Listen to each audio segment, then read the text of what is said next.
ഹൈക്കോടതിയിലെ വാർത്ത റിപ്പോർട്ട് ചെയ്തതിന് മാധ്യമങ്ങൾക്ക്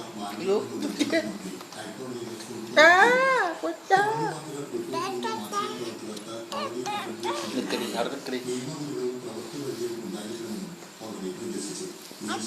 കോടതിയുടെ പകർപ്പുകളും ആപ്ലിക്കേഷനുകൾക്ക് മാത്രമായിരിക്കും നൽകുക.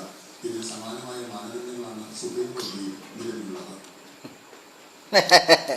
സമാധാന ശ്രമങ്ങൾക്ക് വേണ്ടി മന്ത്രിമാരുടെ സാന്നിധ്യത്തിൽ നടത്തിയ സാവകാശ തീരുമാനങ്ങൾ ശ്രമിക്കുകയാണ്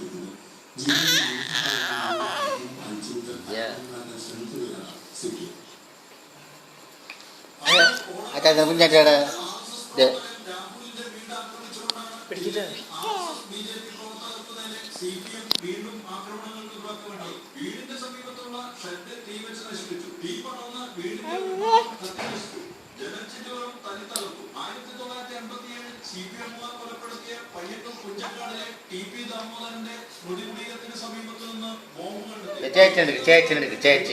ബലിദാന ദിനത്തിന്റെ ഭാഗമായി സ്മൃതി കുടീരം വൃത്തിയാക്കാൻ ചെന്ന ബി.ജെ.പി. പ്രവർത്തകരാണ് ബോംബ് കണ്ടത്.